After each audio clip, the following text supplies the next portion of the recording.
Parachutage réussi pour Aymeric Mongelou. Le candidat RN a obtenu 43,83% des voix au premier tour.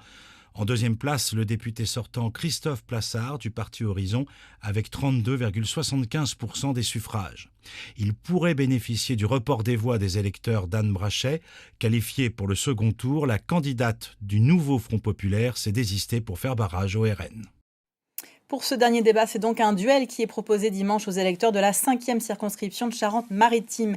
Aymeric Mongelou, bonjour. Vous êtes le candidat du Rassemblement national et vous affrontez donc le député sortant de cette circonscription, Christophe Plassard. Bonjour. Vous êtes donc investi par la coalition menée par le chef du gouvernement, Gabriel Attal. Messieurs, c'est vous qui allez lancer ce débat. Si vous le voulez bien, je vous invite à poser une question de votre choix à votre adversaire. Celui-ci aura 1 minute environ pour vous répondre. Monsieur Mongelou, c'est vous qui commencez. Monsieur Plassard, vous avez été député pendant 2 ans en soutenant la majorité présidentielle. Aujourd'hui, le bilan d'Emmanuel Macron, il est lourd de conséquences pour les Français. 1 000 milliards d'euros de dette publique, une hausse du prix de l'électricité de 45%, une augmentation au 1er juillet de 12% du prix du gaz, une hausse des prix de l'alimentaire, un pouvoir d'achat qui s'effondre, une hausse de l'insécurité, la casse du service public, le délitement des services de proximité et bien sûr un taux de pauvreté qui a explosé en France. Alors je pourrais continuer longtemps à faire cette longue liste. Ma question, elle est assez simple. Est-ce que vous êtes fier du bilan porté par la majorité présidentielle que vous représentez ce soir ou est-ce que vous avez des regrets pour les Charentais-Maritimes ? Alors la description que vous faites est une description pessimiste, noircie, totalement négative. Je pense que le bilan du président de la République est plus large que celui-ci. Il y a également des points positifs. Il ne faut pas oublier les crises qui ont été traversées. Si je vais même au-delà des 2 années pendant lesquelles j'ai été député, on a passé la crise du Covid, on a passé la crise des Gilets jaunes et n'oublions pas également que ce quinquennat, le second, a commencé dans le cadre de la guerre en Ukraine. L'ensemble de ces éléments ont impacté très largement. Et le choix d'accompagner les Français, d'accompagner les entreprises, vous pouvez demander, on est ici sur une télévision locale et régionale, demander à l'ensemble des professionnels du tourisme s'ils apprécient l'accompagnement qui a été celui du gouvernement pendant la crise du Covid. Demander aux Français si la baisse de la taxe d'habitation n'a pas été un gain de pouvoir d'achat. Demander si la suppression de la redevance télévision n'a pas été aussi un gain de pouvoir d'achat. Donc je pourrais aussi, moi, faire une liste et vous dire que tout est parfait. Ce n'est pas le cas, mais il y a une conjoncture internationale, il y a un certain nombre d'éléments. Et l'idée n'est pas d'être fier ou pas être fier. J'ai fait mon travail, j'ai amendé un certain nombre de projets de loi que j'ai votés. J'ai voté la loi sur les retraites, j'ai voté la loi sur l'immigration. Et j'ai fait mon travail de parlementaire et surtout en accompagnement, mon travail de terrain pour justement accompagner, non pas uniquement sur les sujets que vous évoquez, qui sont des sujets nationaux, mais sur leur impact. Je vous parlerai de la crise de l'ostréiculture et des ostréiculteurs, celui de la pêche. Donc j'ai fait mon travail et je suis satisfait du bilan qui est mon bilan de député en tout cas. C'est à vous maintenant de poser une question, monsieur Mongelou. Alors pour vous poser la question, je vais commencer par des petites citations de votre intervention dans le journal Le Parisien du 20 juin. Vous dites les gens votent pour une étiquette.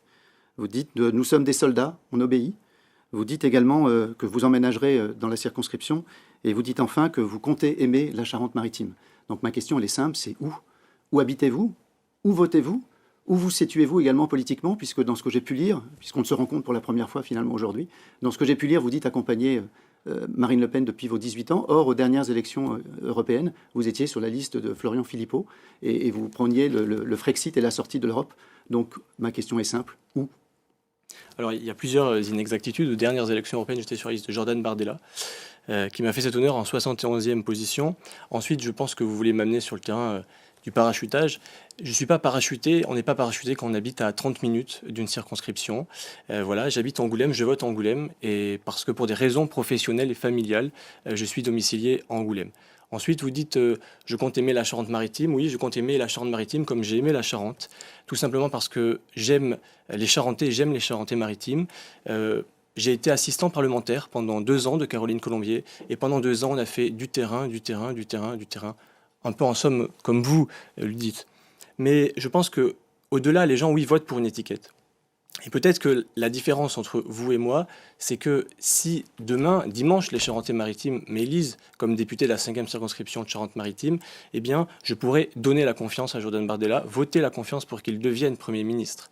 Et vous, si vous êtes élu dimanche prochain, vous serez dans une majorité pluriel, avec Jean-Luc Mélenchon, avec les écolos, avec des gens qui ont une certaine haine de la République, et vous ne pourrez pas gouverner.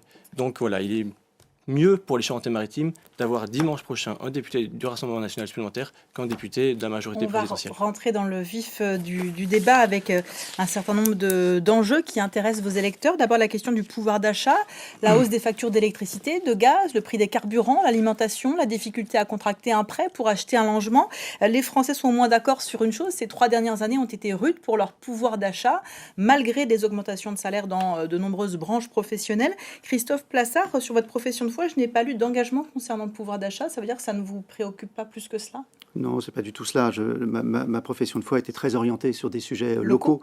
Comme je l'ai rappelé tout à l'heure, je suis un député de terrain et effectivement, comme le disait mon compétiteur tout à l'heure, il a mis sur ses affiches la photo de Jordan Bardella. Aujourd'hui, on n'est pas à élire Jordan Bardella ou ne pas élire Jordan Bardella. On est à choisir le prochain député de la 5e circonscription. Et c'est pour ça que sur ma profession de foi, j'ai centré les différents arguments à la fois sur mon bilan et sur les choses qui pouvaient être faites. Bien sûr que le pouvoir d'achat aujourd'hui est une priorité. Elle l'est accompagnée, elle l'a été, je pense aux retraités par exemple, par l'indexation des retraites récemment sur le pouvoir d'achat. Elle l'a été, comme je l'ai évoqué tout à l'heure, en supprimant un certain nombre de taxes. Elle l'a été également en accompagnant sur les sujets d'énergie. Je pense au chèque énergie qui, contrairement aux propositions du Rassemblement national qui vise à supprimer la TVA, c'est-à-dire de faire un effort qui va être très coûteux pour les deniers de l'État, mais qui finalement ne sera pas homogène par rapport à la personne et aux besoins des différentes personnes. Nous, on a préféré accompagner avec des chèques énergie ceux qui en avaient le besoin, et donc c'est plutôt avoir des mesures ciblées. Concernant l'énergie, on a été directement impacté par la guerre en Ukraine, et clairement vos amis russes qui ont déclenché cette guerre et avec un impact sur l'agriculture, mais aussi sur l'énergie. Aujourd'hui, cet impact a percuté également un processus de maintenance de nos centrales nucléaires, et c'est vrai qu'on a pris de plein fouet cette crise sur l'énergie. Et aujourd'hui, on le sait, dans les mois à venir, avec la remontée en puissance de la production du nucléaire, on le sait, les prix vont de nouveau baisser. Et les Français ont été accompagnés, par exemple, sur l'énergie, comme je le disais. Sur cette question de l'énergie, donc le RN propose de baisser la taxe de la TVA à 5,5%. Monsieur Plassard dit que c'est pas une mesure juste, puisque finalement, tout le monde paye la TVA et pas les plus modestes. C'est pas une mesure juste, mais je voudrais revenir sur ce qu'a dit monsieur Plassard à l'instant. Les Français, ils veulent pas des chèques, et les Charentais-Maritimes non plus. Ils veulent vivre dignement de leur travail. Et ils ne veulent pas être taxés partout, pour tout. Donc oui, nous, on propose effectivement une baisse de la TVA de 20% à 5,5% sur l'électricité, le gaz et les carburants pour redonner immédiatement de l'air aux Français. Donc quand on passe à la pompe, un plein de 50 € par exemple, eh bien, c'est 14-15 € qui est redonné immédiatement dans les poches des Français. Et puis je pense qu'il y a également une autre problématique. Il faut diminuer les charges sur les entreprises pour permettre aux entreprises d'augmenter les salaires. Voilà, nous, on n'est pas pour mettre le SMIC à 1 600 € ou plus, parce qu'on sait que ça va mettre en danger les TPE et les PME. C'est pas ce que propose M. Plassard. Non, mais je sais, mais c'est ce que propose le nouveau Front populaire qui soutient M. Plassard. C'est ça, aujourd'hui, ils vous soutiennent. Non. Ils ne me soutiennent pas. Il y a un retrait du candidat qui appelle à voter pour moi pour faire obstacle au Rassemblement national. Mais donc ils vous soutiennent quand même. Non. La posture qui est une posture de retrait du candidat n'est absolument pas une posture de partage de programme. Donc, moi, j'ai bien lu dans le communiqué du nouveau Front populaire qu'ils appelaient à voter pour vous et feraient voter pour vous. Oui, donc, voter pour moi ne veut pas dire adopter mon programme, ni dans l'inverse que j'adopte le leur. Moi, je pense que vos électeurs seront peut-être un peu gênés d'être soutenus par le nouveau Front populaire. Donc pour revenir sur la diminution des charges, je voudrais également parler de l'indexation des pensions de retraite. Vous savez qu'aujourd'hui, dans la circonscription, il y a énormément de retraités qui ont bossé toute leur vie et qui n'arrivent plus à joindre les deux bouts, qui ont des petites retraites. J'en ai rencontré justement ce matin des gens qui ont 800, 900, 1000 € de retraite et qui n'arrivent plus financièrement à joindre les deux bouts. Je suis attaché à la valeur travail et j'estime que quand on a bossé toute sa vie, quand on a bossé 30, 40, 50 ans, on a le droit d'avoir une retraite digne. Et aujourd'hui, il y a trop de Français qui n'ont pas de retraite digne. Voilà, donc je pense que c'est un...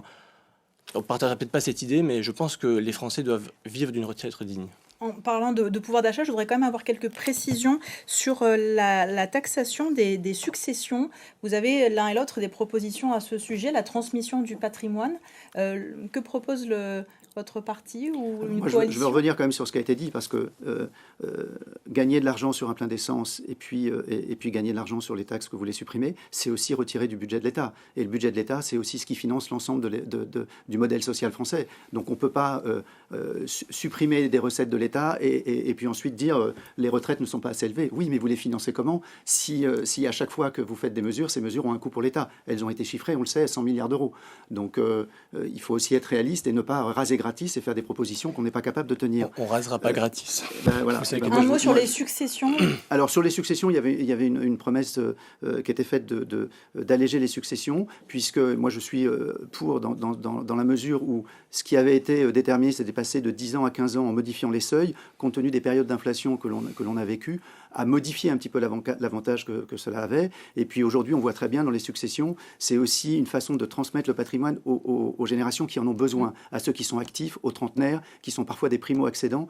Donc ça permet de remettre en circulation de l'argent avec un coût pour les finances de l'État qui est pas très élevé, puisque ce n'est pas un coût direct comme les mesures que propose le Rassemblement national, mais c'est d'injecter plus rapidement et d'anticiper quelque chose qui peut advenir le plus tard possible. Brièvement sur les successions. Oui, on a peut-être un point d'accord avec M. Plassard, mais je pense qu'au-delà de la taxation des successions, qui est un véritable problème, il y a aussi cette volonté de Marine Le Pen, Jordan Bardella, de permettre par exemple aux jeunes actifs de ne pas payer d'impôts. Vous savez que la proposition qu'on fait, c'est qu'avant de moins de 30 ans, alors je sais qu'on va nous sortir l'exemple de Kylian Mbappé, mais la priorité aujourd'hui, c'est de permettre aux jeunes Français de s'insérer sur le marché du travail et qu'ils ne payent pas trop d'impôts. Voilà. Donc ça, c'est important. Sur les successions, on est à peu près d'accord avec M. Plassard. Alors, je rebondis simplement là-dessus. Ouais, je veux dire, le problème, si on connaît le salaire médian sur la circonscription, on n'a pas ce sujet-là. Le problème, c'est pas de payer moins d'impôts, parce que la plupart des personnes aujourd'hui en payent pas ou peu compte tenu du salaire médian. C'est plutôt de remettre au travail et d'aider. On a le taux de chômage le plus élevé sur la 5e circonscription de toute la Nouvelle-Aquitaine.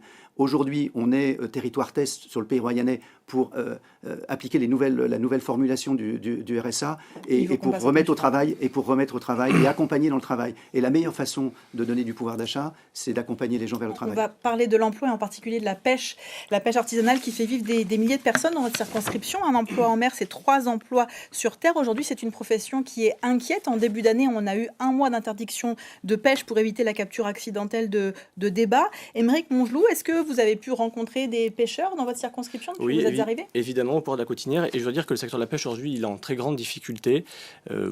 Sur la Cotinière, à Royan et même en Bretagne ou même sur le port de Bayonne. Ce secteur de la pêche est en difficulté parce qu'il y a eu des décisions qui ont été prises il y a quelques années, notamment les décisions des quotas avec l'Union européenne, qui ne sont pas en réalité avec ce que vivent aujourd'hui les pêcheurs. Les pêcheurs, ils sont aussi confrontés, pour les petits chaluts et les chalutiers, à une augmentation du gasoil. Et les aides d'État pour permettre justement d'enlever cette augmentation, elles ne sont pas suffisantes. Voilà, donc aujourd'hui, il faut mieux accompagner nos pêcheurs, comme il faut mieux accompagner nos ostréiculteurs, toute l'économie bleue, toute l'aquaculture. Je pense que pour notre circonscription, l'économie bleue, c'est l'avenir. Et aujourd'hui, elle n'est pas assez accompagnée et prise en charge par l'État.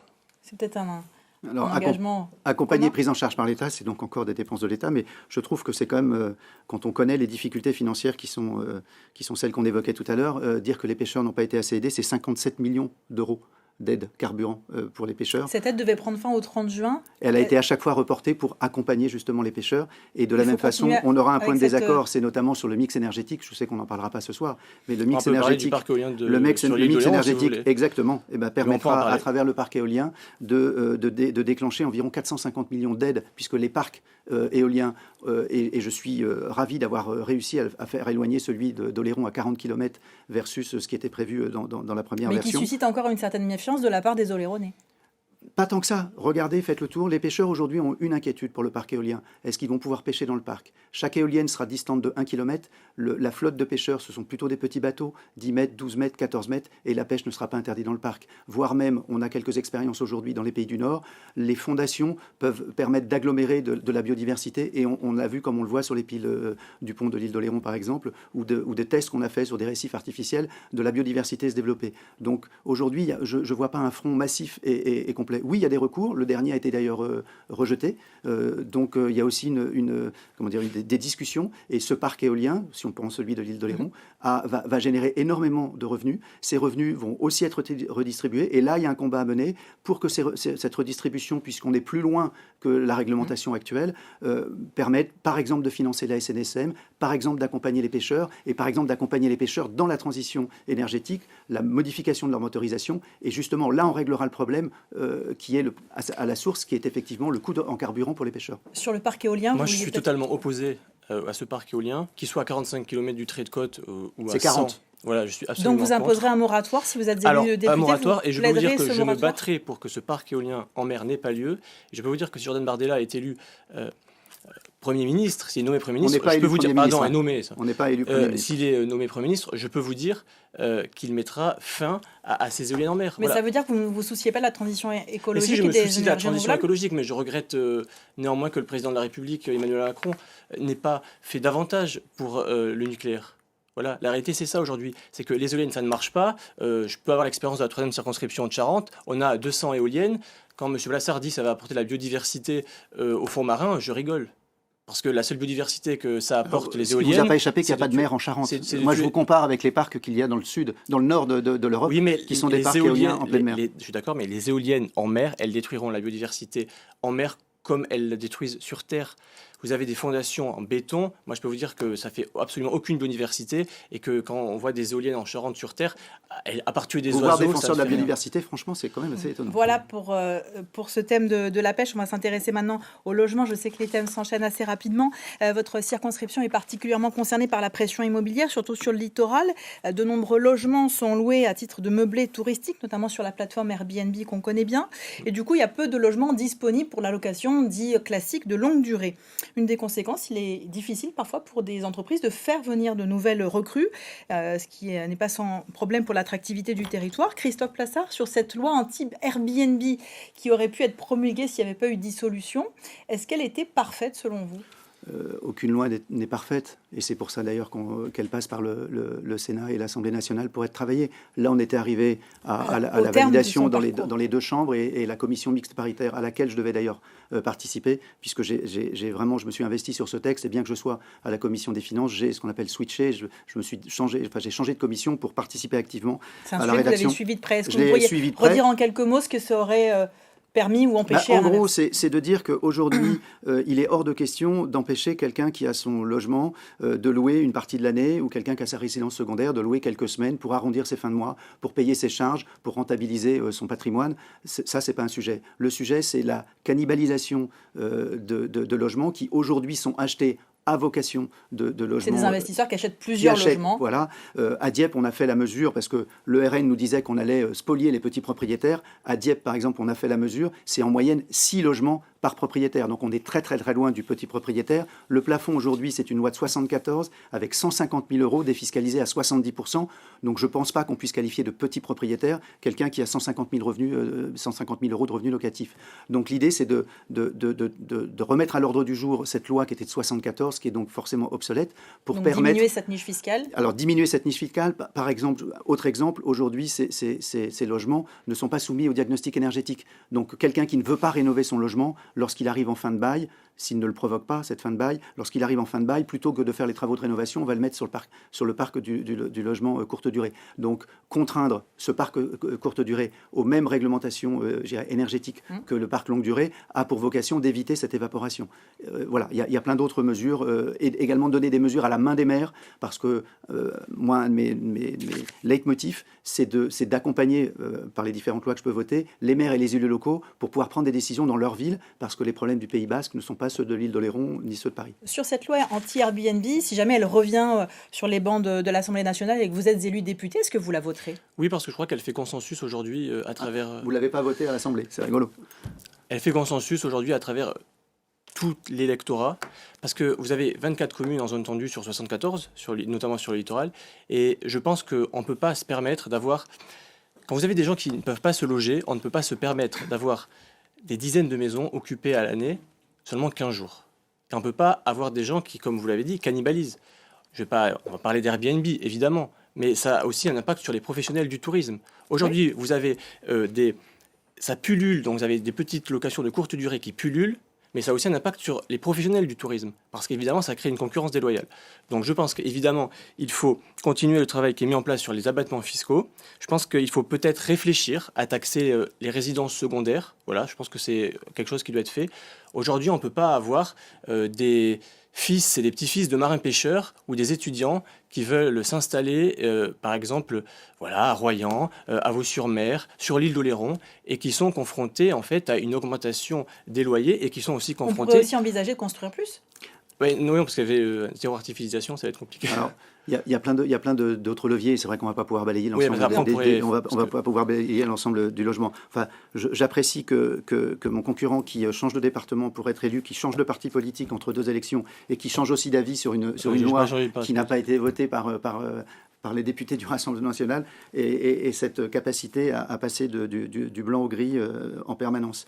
Pour ce qui est du logement, vous avez par exemple un levier sur le logement saisonnier, c'est les colonies de vacances. Aujourd'hui, on a... Il faut réhabiliter des bâtiments qui parfois sont plus occupés pendant... Exactement. saisonniers, Aujourd'hui, oui. pour des raisons administratives, on a du mal à pouvoir accéder à ces bâtiments. Et donc là, c'est plutôt travailler sur la rénovation. Il y a aussi toute une mutation du monde du bâtiment qui a été construit sur la construction de logements neufs. Aujourd'hui, industrialiser la rénovation est aussi un enjeu. Et puis, voilà, si je prends l'exemple des colonies de vacances que je citais, il y a des obstacles administratifs et on travaille depuis des mois avec le préfet, avec la communauté de communes, par exemple, de l'île d'Oléron, pour débloquer ces bâtiments qui sont déjà construits, qui existent. Et donc là, il n'y a pas d'artificialisation des sols, et il y a une disponibilité qui peut être très, très, très rapide. Alors, autre sujet qui impacte la qualité de vie des habitants de votre territoire, c'est la santé et l'accès aux soins. Il y a des problématiques spécifiques selon le lieu où on habite dans votre circonscription. Je pense notamment à l'île d'Oléron. Christophe Plassard, vous défendez un bilan dans votre profession de foi où vous dites avoir accéléré l'installation d'un scanner sur l'île d'Oléron. Où est-ce qu'on en est de ce scanner? Est-ce qu'il fonctionne? Alors, la rapidité de la campagne et le côté inattendu fait que j'ai été obligé de parler de ce sujet-là. Je préfère en général parler des sujets lorsqu'ils sont actés et définitivement actés. Mais depuis le début de mon mandat, je me bats pour que la façon dont on étudie, pour rentrer un tout petit peu dans le détail, l'obtention de ce scanner ne soit pas basée sur des chiffres INSEE, puisque lorsque vous regardez l'INSEE, vous avez 20 000 habitants sur l'île d'Oléron. Et ça correspond mais ça ne correspond pas à la réalité, Okay. avec le nombre de résidences secondaires qui sont occupées plusieurs mois en année et pas uniquement 15 jours ou 3 semaines. On est plutôt à 40, 50 000, donc le besoin de santé. Donc il a fallu, faire beaucoup de pédagogie pour expliquer à l'ARS qu'on n'était pas uniquement dans une logique mathématique et comptable. Ensuite, on est passé par une étape, alors je rentre dans la tuyauterie, mais qui était de se dire, est-ce qu'on peut avoir un scanner mobile? Parce que finalement, à ce moment-là, on le met au moment où il y a des pics de population. Et puis, à force de travailler ce sujet-là, on est arrivé à une solution où il est possible, grâce à la loi, je ne vais pas rentrer dans les détails, mais d'avoir une mesure d'exception compte tenu de l'insularité de l'île d'Oléron. Et on est en cours. Ça va se faire. Ça va se faire si je suis réélu et qu'on continue dans la même direction. On est en cours pour justement permettre de rentrer dans cette faille et d'obtenir avant les nouvelles autorisations qui sont normalement en 2026, donc pas avoir à atteindre ce terme de 2026 pour obtenir l'autorisation d'installation. Avant de vous donner la parole, Monsieur Mongelou, on va rester sur l'île d'Oléron. Est-ce que l'avenir de l'hôpital de Saint-Pierre-d'Oléron est maintenu, est assuré de Saint-Pierre-d'Oléron? Oui, pardon. Oui. Alors je ne voudrais pas qu'on reste que sur le littoral, Non, parce non, que non, la bien circonscription, sûr, mais... c'est surtout et avant tout la ruralité. Mais bon, je réponds à votre question. Il est maintenu comme chaque hôpital aujourd'hui avec des sujets divers et variés. L'hôpital d'Oléron, il avait un sujet de médecin généraliste pour suivre les soins de suite. Et heureusement, grâce au dévouement d'une médecin qui a pris en charge cette fonction, on a pu réouvrir ces lits qui, pendant un moment, se fermaient les uns après les autres. Et maintenant, cette situation, elle tient à une personne. Donc, elle est réelle, elle fonctionne, mais elle est fragile. Il faudrait que l'on arrive à ce que des médecins du continent, je pense à des médecins de l'hôpital de Rochefort par exemple, puissent venir prendre des gardes dans l'île d'Oléron et qu'il y ait une mutualisation de ce travail. Aujourd'hui, ça fonctionne. Mais comme beaucoup de choses au niveau de la santé, on le sait, parce qu'on manque de médecins, parce qu'on manque de professions de santé, est fragile. Je suis honnête, mais je suis les sujets comme je l'avais suivi, celui de l'EHPAD qu'avait déposé le bilan dans l'île d'Oléron et pour lequel on a trouvé une solution. Si on parle donc plus globalement de l'accès aux soins et de la désertification médicale, quelles sont les propositions que vous porterez si vous êtes élu? D'abord, je pense qu'il faut développer les maisons de santé pluridisciplinaires, parce que ça marche. Donc il faut continuer à les porter. Je note quand même que le président de la République, Emmanuel Macron, avait promis, après le Covid-19, un grand plan de la santé. Et qu'à part le Ségur, on n'a pas vu grand-chose pour l'instant. Donc il faut évidemment relancer les maisons pluridisciplinaires. Ça existe déjà, il faut continuer à en faire. Et puis, moi, j'aimerais parler d'un sujet dont on parle assez peu souvent, c'est le sujet de la recherche médicale. Vous savez qu'aujourd'hui, en France, on est en retard sur la recherche médicale par rapport à nos pays voisins, aux États voisins de l'Union européenne ou aux pays nordiques. Et si je suis élu député dimanche prochain, je prends l'engagement que ma première proposition de loi, ce sera lors de la prochaine loi de finances, ou loi de finances rectificative, évidemment, de rajouter des crédits pour la recherche. Aujourd'hui, il y a un problème d'accès aux soins sur notre territoire. Quand on vous dépiste un cancer ou une maladie neurodégénérative, vous avez le choc de l'annonce, mais en plus, vous avez un double choc, c'est que vous habitez dans un territoire rural et que vous avez une inégalité d'accès aux soins. Aujourd'hui, quand on habite sur la circonscription, on doit aller se faire soigner à La Rochelle, à Bordeaux, et j'ai vu quelqu'un vendredi dernier qui m'a dit qu'il allait se faire soigner à Paris. Et ça, c'est pas possible. On ne peut pas continuer avec un système de santé à deux vitesses. Les habitants des territoires ruraux doivent être aussi bien soignés que ceux des grandes villes. Donc voilà, je pense qu'il y a cette double injustice et j'y mettrai fin. Sur cet accès aux soins dans le milieu rural, notamment. Critique à ce qui vient d'être dit, il ne suffit pas de faire de la recherche fondamentale ou de la recherche en médecine pour développer les soins dans la ruralité. Je veux dire, ce sont deux domaines qui n'ont strictement rien à voir. Ce n'est pas parce qu'on va faire de la recherche qu'on va développer l'offre de soins en ruralité. Je ne vois pas le lien qu'il y a entre les deux. Ensuite, vous parlez des maisons de santé, vous dites il faut, mais vous ne donnez pas la solution. Moi aussi, je peux dire il faut plein de choses. Oui. Là, c'est comment vous le financez, évidemment, comment vous le mettez en place. On peut desserrer le numerus clausus, moi, je mais sais ça n'a pas amené 100 médecins l'année prochaine. Il faut 10 ans pour faire un médecin. Je sais bien, voilà. c'est pour ça. Donc le numerus clausus, il a été libéré, mais c'est pas ce qui amènera les médecins demain. En attendant que ces médecins arrivent. En attendant, justement, les maisons de santé, je l'ai vu par le travail que j'ai fait sur le terrain, c'est pas que une histoire de financement. C'est avant tout une histoire, comme la politique d'ailleurs, heureusement, humaine. Et donc, il s'agit de faire en sorte que les médecins aient envie et puissent arriver à travailler ensemble. À Pont-l'Abbé-d'Arnoux, vous avez une maison de santé qui fonctionne remarquablement bien et qui ne coûte pas 1 euro au denier public, parce que les médecins s'entendent bien, parce qu'ils ont réussi à construire quelque chose, parce que les médecins, dès qu'ils ont 40 ans et qu'ils sont installés dans leur profession, prennent des stagiaires, que c'est la venue de stagiaires qui fait aimer et découvrir le territoire, et que sur 10-15 stagiaires, il y en a un qui devient le médecin de demain. Et que voilà, c'est comme ça que ça fonctionne. C'est-à-dire que c'est dans l'accompagnement, dans la proximité. Alors, il a été dit que rien n'avait été fait. C'est totalement faux. Je vous donne un seul exemple. La 4e année de spécialisation en médecine générale qui entre en vigueur aujourd'hui et qui, à partir de la rentrée prochaine, apportera sur la Nouvelle-Aquitaine chaque année 220 médecins. Donc si on le divise par le nombre de départements, c'est 10-15 médecins qui vont arriver pour pratiquer pendant 1 an la médecine générale sur nos territoires. C'est une décision concrète et dont on va voir les conséquences. Merci. Ce débat touche déjà à sa fin. Je vous propose à chacun de prendre 1 minute pour dire à nos téléspectateurs pourquoi ils doivent voter pour vous dimanche. Monsieur Mongelon, on commence avec vous. Eh bien, dimanche dernier, je suis arrivé en tête sur la 5e circonscription avec près de 44% des suffrages exprimés. Je veux remercier les 36 296 électeurs qui ont choisi le bulletin Rassemblement National pour porter Jordan Bardella à Matignon. Je pense qu'il faut rompre avec le quinquennat d'Emmanuel Macron. Il faut rompre avec ce mépris, avec la brutalité. Il faut changer de Premier ministre. Pour autant, j'estime que rien n'est gagné. Parce que même si j'ai 9000 voix d'avance, je pense que les électeurs doivent continuer à se mobiliser. Et je voudrais leur dire, ne vous faites pas voler cette élection par la tambouille politique, par les désistements, par ce front républicain qui n'a ni queue ni tête. Aujourd'hui, M. Plassard, avec tout le respect que j'ai pour lui, il conduit un camping-car. Derrière, il est soutenu par M. Bussereau, Mme Marcilly, M. Vallée, le nouveau Front populaire, un peu tout le monde. La compromission, ça n'a jamais marché et je pense que les électeurs ne sont pas dupes et je pense que beaucoup d'électeurs de M. Plassard sont gênés d'être soutenus par le Front populaire. Donc j'appelle dimanche prochain tous les électeurs à se mobiliser et puis je dirais que si le peuple vote, le peuple gagne. Merci. Monsieur Plassard, c'est à vous. J'apprécie le mot de compromission de mon concurrent que forcément je ne valide pas et qui est à la limite de l'insulte. Si les électeurs de la 5e circonscription veulent un député implanté, qui connaît ces 74 communes, qui a parcouru, et j'en suis fier, à bord de mon camping-car, les 74 communes pendant ces 2 années. Si les électeurs veulent un député connecté avec les élus, mais également avec les services publics, les pompiers, les militaires, l'ensemble des élus des cantons, Madame Marcilly, puisqu'elle préside le département, et l'ensemble des personnes qui sont à l'œuvre dans le département, s'ils veulent un député de terrain qui, lorsqu'il y a un problème qui lui est signalé, prend sa voiture ou son camping-car et va voir sur le terrain. Je pense à la submersion marine des terres à Moise, par exemple, récemment. S'ils veulent un député ouvert, qui travaille avec tout le monde, parce que je ne suis pas sectaire. Et oui, je travaille avec Michael Vallée, qui est sénateur PS, parce qu'il est élu de la République et qu'il est tout à fait respectable, autant que le sont les deux sénateurs LR, qui ne sont pas de mon camp et avec lesquels je travaille aussi. Je travaille avec les gens qui sont élus, qui font partie du territoire, et ce territoire a des élus de tous bords, et je travaille avec les élus de tous bords. Et je travaille également avec les maires de tous bords, puisque parmi mes 74 maires, certains sont de droite, d'autres de gauche, la plupart modérés. Donc, en conclusion, je reprendrai une conclusion que m'a fait l'honneur de faire Jean-Pierre Raffarin lors de mon dernier meeting. Lorsqu'on a un bon député, on n'en change pas. Merci Monsieur Plassard, merci à tous les deux d'avoir accepté ce débat. La rédaction de France 3 Poitou-Charentes reste mobilisée pour ces législatives. Édition spéciale dimanche soir avec Marie-Ange Christofari et Jérôme Villain. Les résultats, le nouveau visage de l'Assemblée nationale, les réactions politiques, les analyses, ça se passe sur notre antenne et sur notre site web. Je vous redonne l'adresse na.france3.fr. Je vous souhaite une très bonne fin de soirée et je vous dis à bientôt.